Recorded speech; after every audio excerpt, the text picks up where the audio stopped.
ดีครับวันนี้บ่ายๆครับส้มตำครับตำบักกล้วยเดดครับจะมี2 รสชาตินะครับนี่อันนี้ครีมนี่อิมนี่นะไม่พิมพ์นิพายนี่ของหญิงอันนี้พี่ไม้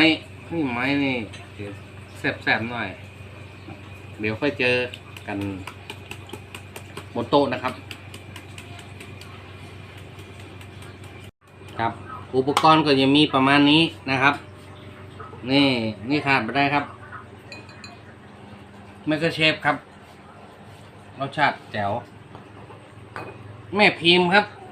ร้านไอเดียวนะแม่พิมพ์ร้านไอเดียวแซ่บไม้น่แซ่บไม้ก็ร้านไอเดียวเหมือนกันนี่บอกเขาเตะที่สวนครับนี่อุปกรณ์ที่สวนโอเคนี่จะโคคืออร่อยนะครับตอนนี้โอเคครับเมนูแรกครับโคกแรกเอาใจลูกค้าหน่อยครับเอาพริก3 เม็ดจัดไป3 เม็ด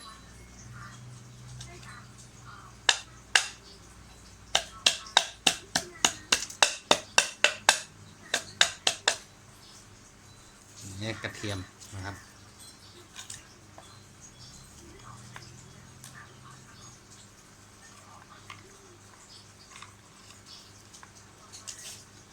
หอมเจียม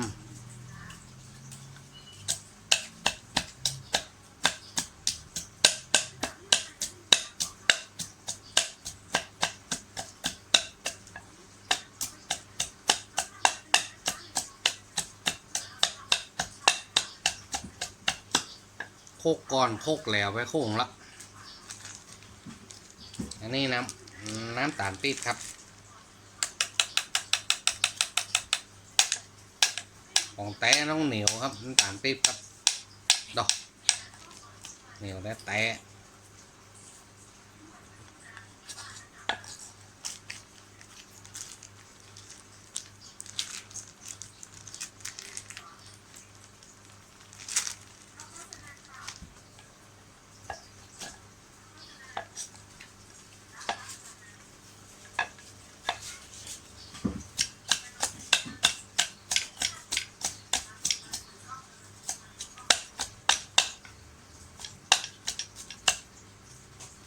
คลุกเคล้าให้เข้ากันนะ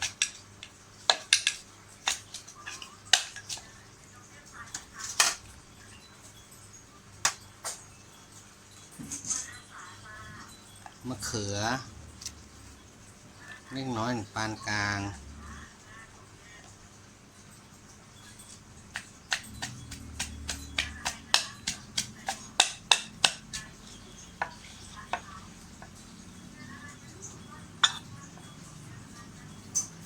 นี่ปาก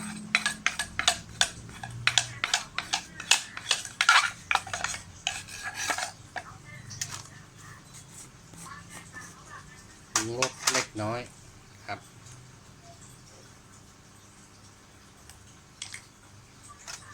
ปรุงรสเล็กน้อย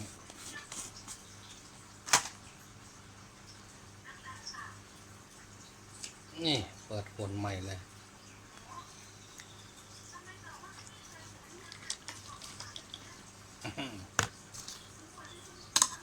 น้ำปลาร้าแม่พริมนะครับ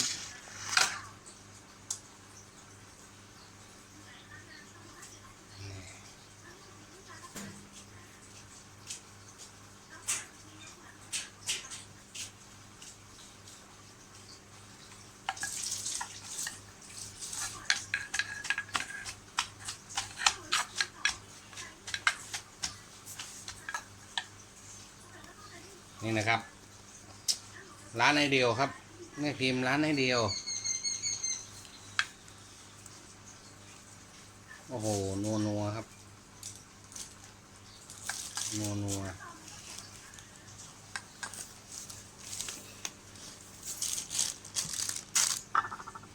ะนาวครับเล็กน้อย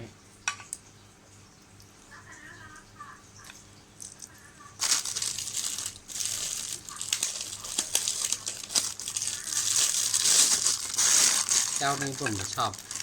เปลือกมะนาวไม่ต้องใส่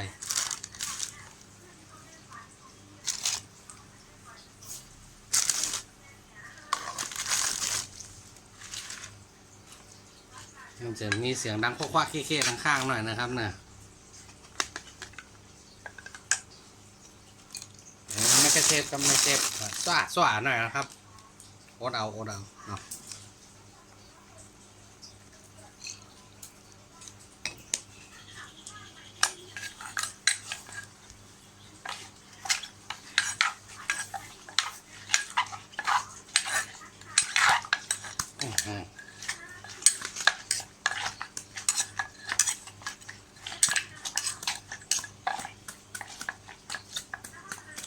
เดี๋ยวไปขอ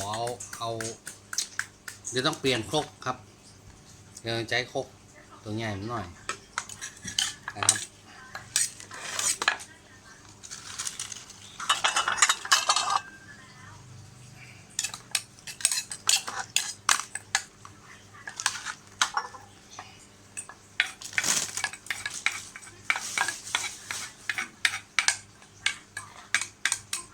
แน่นี่เสร็จไป1 ครกครับแน่ตาเดี๋ยวประมาณนี้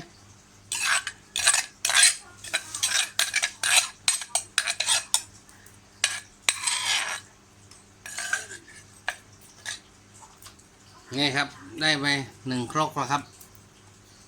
ชิมก่อนนะอร่อยครับอันนี้โคก2โคกพี่ไม้รสแซ่บครับ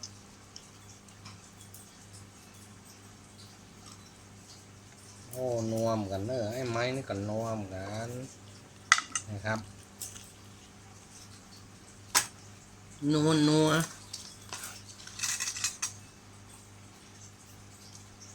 เส้นลงไป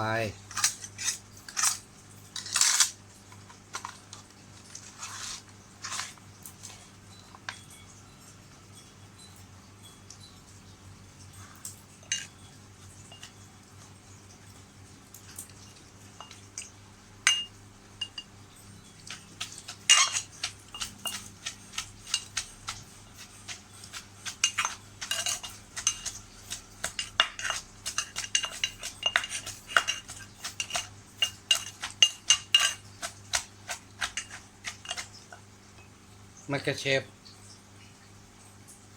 เล็กน้อยครับปรุงรสเล็กน้อยสักแกงจอนไปละ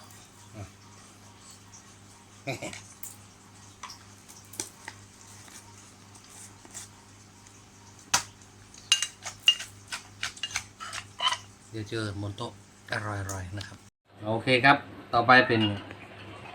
โคกนี้เป็นโคกแซ่บไม้ร้านไอเดียวนะครับ เน้นพริกหน่อยอันนี้ผมโคกนี่จะแซ่บหน่อย2 4 6 8 10 ไปหน่อยโอเคนี่10 ไปนะครับ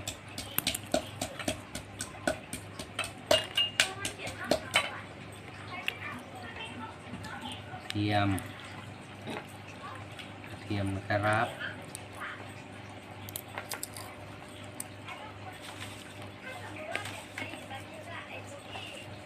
กระเทียมนิดหน่อย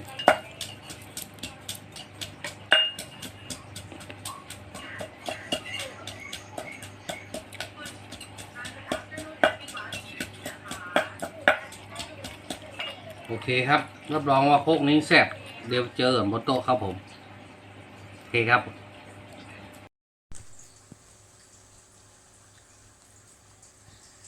แน่บรรยากาศครับหันแกมมือแน่เอาแน่หน่อยครับแน่นะครับส้มตำนะครับ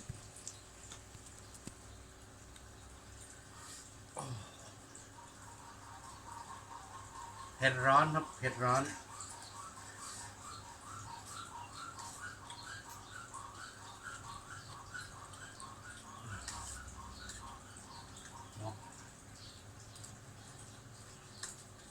อื้อหือ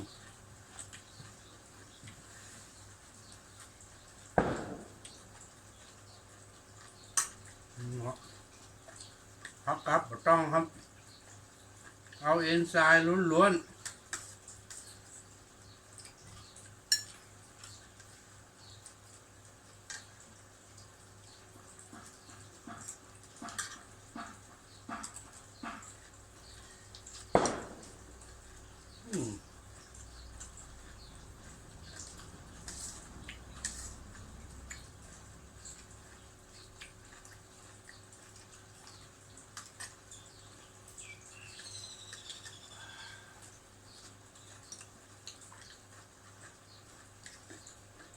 สูตรผมนี่จะมีมะนาวครับมะนาวน้ำมะนาวนะครับ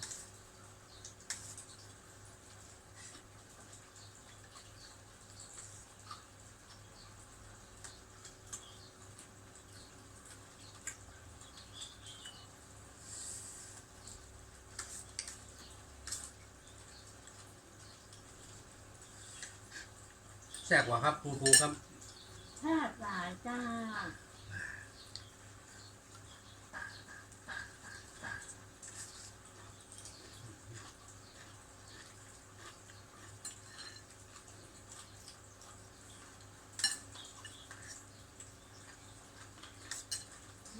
เหมาะเนาะขนาดที่มาก็เจอเนาะลำครับเอาเดิมเหมาะลูกไปปิดก่อนนึง โอเคครับผมเรียบร้อยครับน้ำนัวครับมะละกอนัว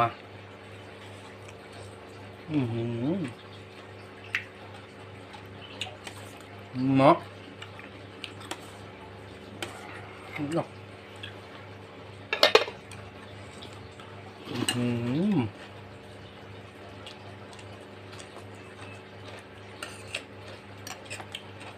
มีมะเขือเลยครั